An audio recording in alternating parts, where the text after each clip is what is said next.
વાગરા તાલુકાના વસ્તી ખંદાલી ગામે કન્યા કેળવણી અને શાળા પ્રવેશોત્સવની ઉજવણી કરાઈ હતી।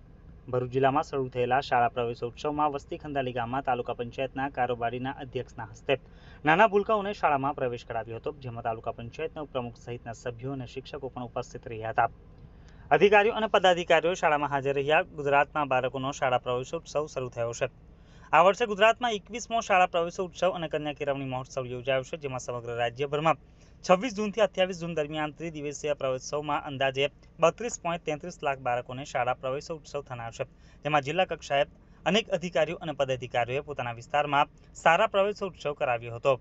ભરૂચ જિલ્લામાં કન્યા કેળવણી મહોત્સવ અને શાળા પ્રવેશો 313 રૂટ ઉપર આવેલી કુલ 912 પ્રાથમિક શાળાઓ અને 161 માધ્યમિક અને ઉચ્ચતર માધ્યમિક શાળાઓમાં ઉજવવામાં આવ્યો છે, જેમાં વાગરા તાલુકાના વસ્તી ખંદાલી ગામ ખાતે તાલુકા પંચાયતના પ્રમુખ ઇમરાન ભટ્ટી, અધિક મદદનીશ ઇજનેર Mehul S Gamit, CRC coordinator Jayeshbhai કે પટેલ, ગ્રામ પંચાયતના ડેપ્યુટી સરપંચ અયુબભાઈ ભટ્ટી, SMC અધ્યક્ષ હસનભાઈ ભટ્ટી, શિક્ષણ સમિતિના અધ્યક્ષ મકસૂદભાઈ ભટ્ટી ઉપસ્થિતિમાં પ્રાથમિક શાળા વસ્તી ખંદાલી ખાતે શાળા પ્રવેશોત્સવની ઉજવણી કરવામાં આવી હતી। વિવિધ યોજનાઓની બાળકોને સહાય અપાઈ હતી, જેમાં નમો લક્ષ્મી અને નમો સરસ્વતી યોજના હેઠળ પ્રવેશોત્સવ વખતે પ્રથમ હપ્તો મળે તેવું આયોજન, મુખ્યમંત્રી જ્ઞાન સેતુ અને મુખ્યમંત્રી જ્ઞાન સાધના સ્કોલરશીપ યોજના હેઠળ વિદ્યાર્થીઓને સહાય, સરકારી પ્રાથમિક શાળાઓની કન્યાઓને વિજ્ઞાલક્ષ્મી બોન એનાયત અને પાત્રતા ધરાવતા બાળકોને આંગણવાડી 53 બાળકો અને બાલવાટિકા 23 બાળકો અને ધોરણ 1 બાળકે વિદ્યાર્થીઓને પ્રવેશ આપવામાં આવ્યો હતો।